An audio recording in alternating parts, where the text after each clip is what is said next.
Welcome to all. I am Suryakant Tarte, Assistant Professor of Shivshankar College of Agriculture, Engineering and Technology, Mirasgaon. Today we will see about the groundwater quality. The quality of groundwater is an essential factor in determining its suitability for water supply and irrigation. Surface water is often turbid and contains considerable quantities of bacteria, whereas groundwater is often free of suspended matter and bacteria. Groundwater is usually clear and colorless and is therefore normally superior to surface water from sanitary consideration. Groundwater, however, has higher salt content than surface water as slow-moving water remains in contact with substrata for longer periods, increasing the soluble mineral content until a condition of equilibrium is reached. Some of the important terms used in groundwater quality are: first one is electrical conductivity. This is the reciprocal of electrical resistivity. Quantitatively, electrical resistivity is the resistance in ohm of a conductor. It may be a metallic or electrolytic, which is 1 centimeter long and has a cross-sectional area of 1 square centimeter. Here, electrical conductivity is denoted by symbol dc Siemens per meter.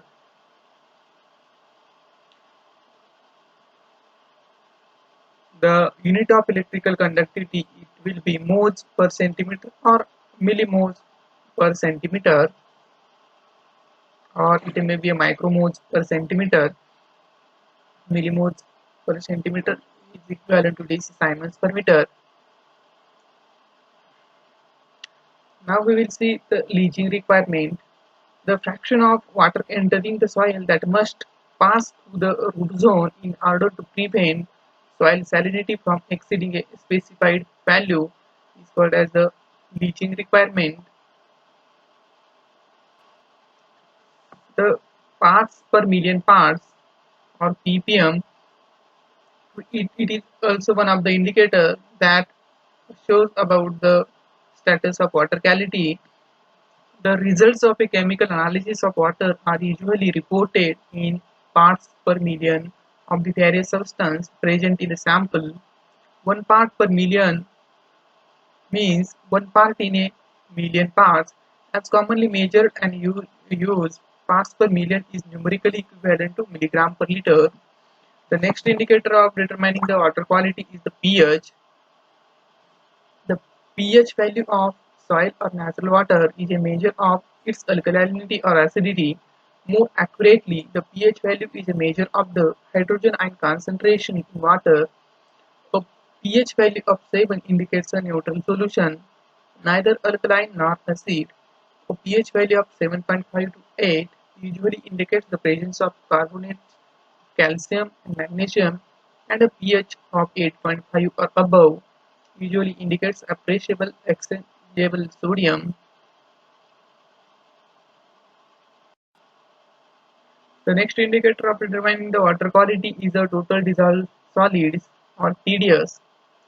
The total dissolved solids in a water sample include all solid materials in solution, whether ionized or not. It does not include suspended sediments, colloids, or dissolved gases. The total dissolved solids is the numerical sum of all dissolved solids determined by chemical test. In general, the total concentration of dissolved salts is an indication of the overall suitability of water. The quality of water for drinking and irrigation diminishes as the value of TDS increases. The more important constituents affecting water quality have been divided into two major groups: major constituents and minor constituents. The major constituents are the cations like calcium, magnesium, sodium, and potassium, and the anions are the carbonates, bicarbonates, sulfates, fluorides, and nitrates. The minor constituents include boron, silica, fluoride, nitrite, lithium, sulfide, phosphate, iron, aluminum, ammonia, hydrogen ion, and organic matter. Now we will see about the quality criteria for irrigation water. Whatever may be the source of irrigation water, it may be river, canal, tank, open well or tube well. Some soluble salts are always dissolved in it.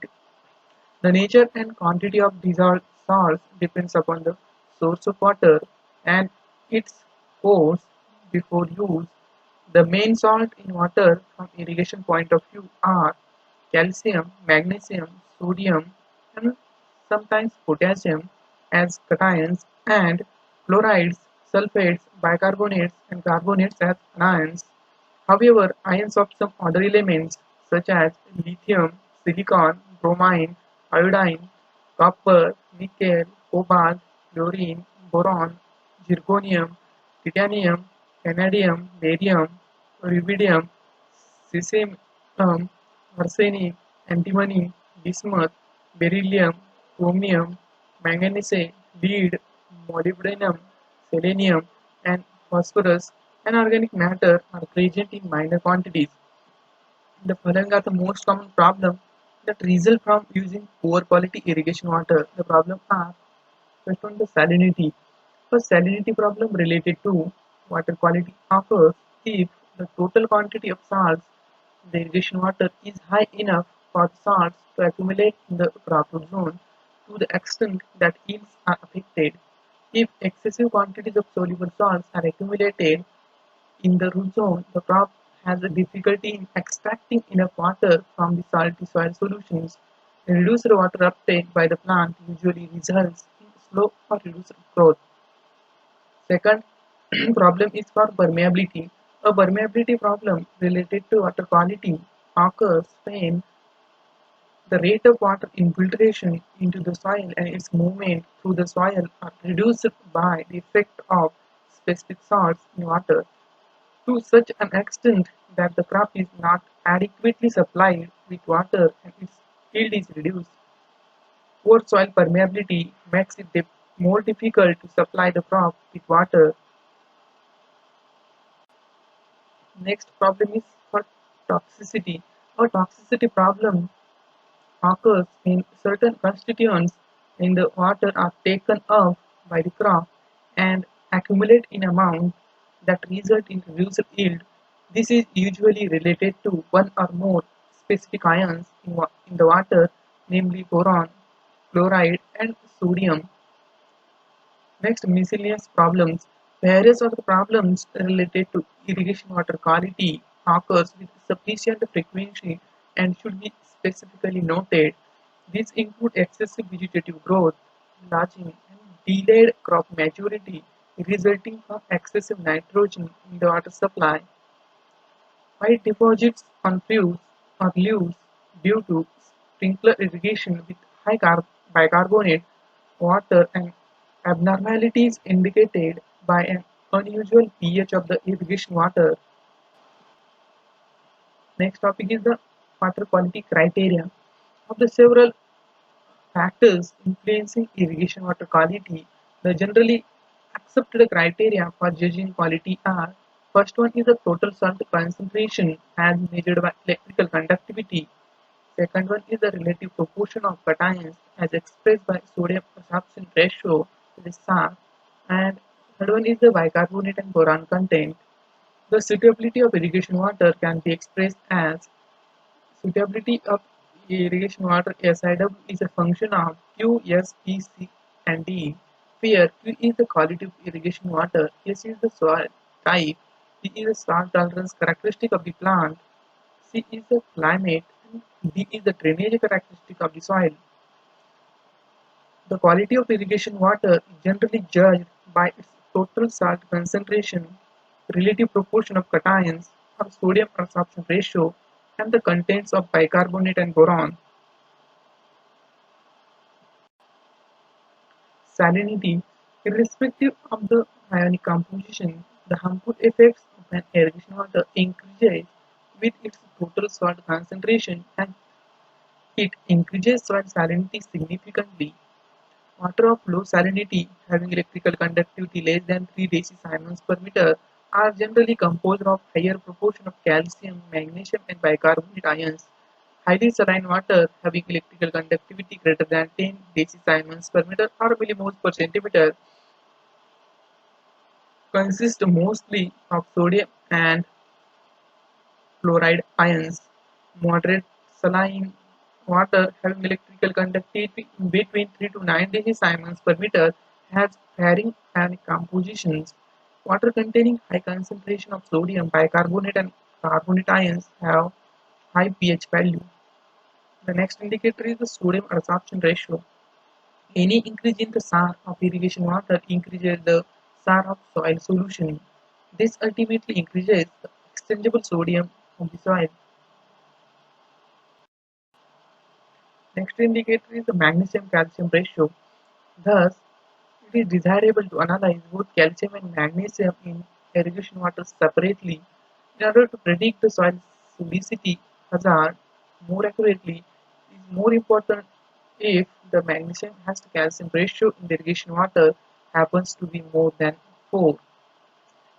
Next point is the for bicarbonate. Irrigation water rich in bicarbonate content tend to precipitate soluble calcium and magnesium in the soil adds insoluble carbonates. This leaves a higher proportion of sodium to divalent cations in the soil solution and increases the sodium adsorption ratio. The next point is for boron. Though boron is an essential nutrient for plant growth, it becomes toxic beyond 2 parts per million parts in an irrigation water for most field crops. It does not affect the physical and chemical properties of the soil, but at high concentrations, it affects the metabolic activities of the plant.